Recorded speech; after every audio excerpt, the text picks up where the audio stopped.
Bismillahirrahmanirrahim. Assalamualaikum warahmatullahi wabarakatuh. Jumpa lagi dengan saya di Abil Maiwa Channel. Jadi channel ini adalah merupakan channel pendidikan tempat kita berbagi tentang aplikasi pendidikan Microsoft Office serta tips dan triks komputer. Jadi pada video kali ini kembali lagi admin akan berbagi sebuah video informasi cukup penting untuk rekan-rekan guru honorer sekalian terkait dengan optimalisasi formasi. Di sini ada kabar baru dan tentunya ini merupakan kabar gembira bahwasanya Mas Nadim beserta tim akan membantu guru honorer yang lolos passing grade tanpa formasi untuk mendapatkan formasi. Jadi ini kabar yang cukup menggembirakan terkait dengan peluang rekan-rekan guru honorer untuk menjadi ASN P3K. Oke teman-teman ya, jadi di sini ada sekitar 34 detik ya, hampir 1 menit pernyataan Mas Nadim dalam sebuah rapat pertemuan mungkin dengan guru-guru honorer terkait dengan guru honorer lolos passing grade tanpa formasi. Jadi di sini teman-teman coba simak videonya.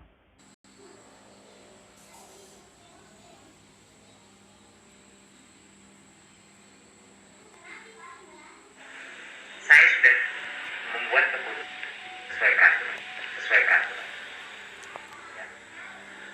Saya sudah membuat keputusan secara internal, itu dari internal belum di Bansenas ya, bahwa yang lulus P3K tapi tidak dapat formasi, itu saya sudah bilang sama tim saya, kita pokoknya apapun kita cari jalan biar dia dapat formasi.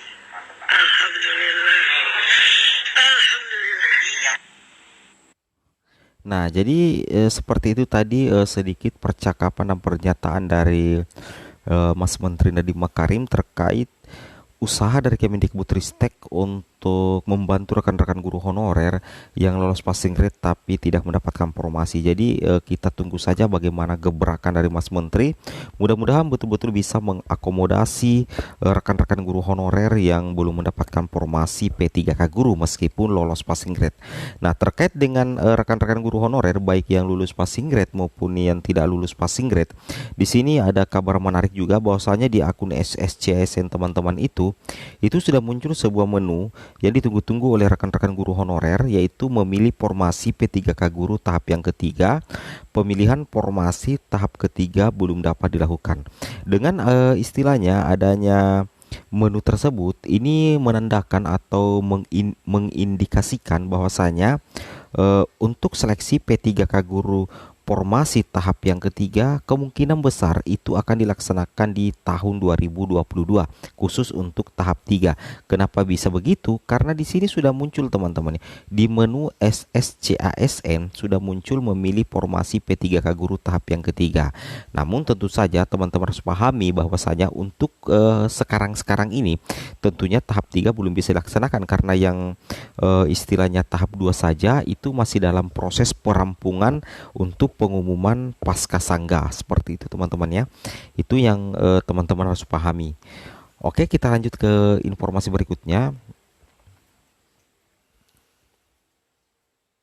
Nah, di sini teman-teman harus pahami bahwasanya ini kami siapkan sedikit tabel ya terkait hasil ujian kemarin, bahwasanya yang keterangannya P2L ini berarti dia sudah berhasil menempati formasi di tahap yang kedua, berarti mendapatkan formasi, berarti lolos menjadi ASN P3K guru tahap yang kedua. Sedangkan 4 guru yang di bawah ini masing-masing P3, kemudian P3, kemudian P3 dan posisinya TL. Jadi ada 4 guru di sini. 3 guru sebenarnya ini posisi mencapai passing grade teman-teman, atau lulus passing grade dengan kategori P3. Kenapa tidak mendapatkan formasi? Karena posisi yang ada di sini ada 5 guru, ternyata ada salah satu guru yang keterangannya atau posisinya adalah P2 atau mencapai nilai ambang batas kategori 2. Jadi secara otomatis lebih diprioritaskan terlebih dahulu yang kategori 2 atau P2 ketimbang yang P3. Kebetulan formasi yang tersedia cuma 1.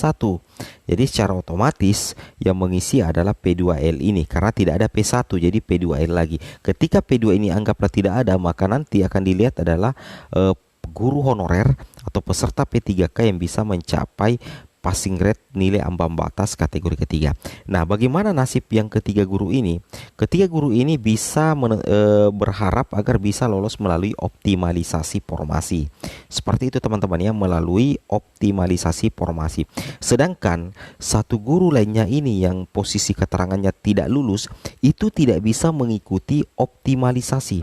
Itu tidak bisa mengikuti optimalisasi teman-teman ya, karena sesuai dengan aturan yang berlaku bahwasanya yang mengikuti optimalisasi formasi itu adalah peserta P3K tahap 1, 2 dan 3 yang mencapai nilai ambang batas tahap yang ketiga. Seperti itu teman-teman ya. Jadi itu yang mencapai nilai ambang batas. Ketika tidak mencapai nilai ambang batas dan dinyatakan TL atau tidak lulus, itu tidak bisa mengikuti optimalisasi formasi P3K tahap yang setelah tahap yang ketiga. Nah, seperti itu teman-teman ya. Itu yang harus teman-teman pahami. Nah, terkait dengan optimalisasi formasi, kembali lagi kami membahas berulang kali seperti ini teman-teman ya, bahwasanya untuk optimalisasi formasi ini sudah diutarakan berulang kali oleh Mas Menteri ya, bahwasanya pada tahun 2021 itu pemerintah memberikan 3 kali kesempatan ujian untuk guru honorer. Berarti ada 3 kali teman-teman ya. Nah, ketika teman-teman di sini dari ketiga kali mengikuti ujian pertama, baik itu ujian pertama tahap pertama, kemudian ujian tahap yang kedua dan ujian tahap yang ketiga, maka di sini ada 2 kemungkinan yang akan terjadi.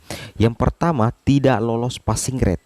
Kalau tidak lolos passing grade, berarti secara otomatis itu tidak lolos formasi. Seperti itu teman-teman ya.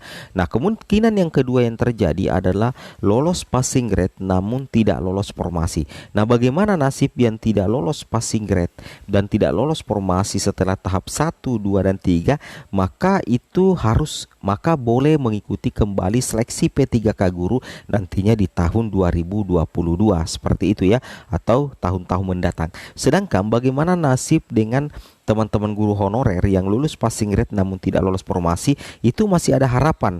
Setelah tahap ketiga ini selesai, maka akan ada optimalisasi formasi, yaitu pemenuhan kebutuhan sekolah yang belum terisi formasinya. Nantinya guru-guru yang lolos passing grade namun tidak lolos formasi itu akan dilihat nilai ambang batasnya dan berperingkat terbaik. Seperti itu teman-teman ya. Itu yang semestinya teman-teman pahami.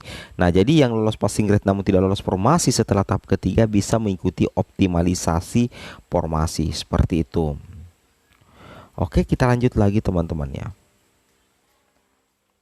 Nah, di sini salah satu informasi dari admin Kemendikbud bahwasanya di sini dikatakan jika Anda lolos passing grade namun kalah pada formasi yang Anda pilih. Dan ceritanya di sini kita lolos passing grade teman-teman ya. Kita lolos passing grade namun ternyata kita kalah pada formasi yang kita pilih. Nah, nantinya di akhir tahapan, maksudnya di akhir tahapan, tahapan P3K kan ada 3, tahap pertama, kedua dan ketiga. Andaikan tahap 1, 2 dan 3 sudah berakhir, maka di akhir tahapan nantinya pemerintah akan memberikan jatah P3K kepada Anda melalui optimalisasi formasi dan syarat mau ditempatkan di formasi yang masih kosong. Artinya pemerintah memberikan jatah kepada Anda optimalisasi formasi itu tanpa tes lagi teman-teman ya. Teman-teman langsung akan ditempatkan di formasi yang masih kosong, di sekolah yang masih kosong berdasarkan bentuk satuan pendidikan dan jabatan yang dipilih di tahap yang ketiga kemarin teman-teman ya. Seperti itu. Oke teman-teman ya, mungkin istilahnya cukup sampai di sini video admin. Lebih dan kurangnya mohon dimaafkan. Assalamualaikum warahmatullahi wabarakatuh.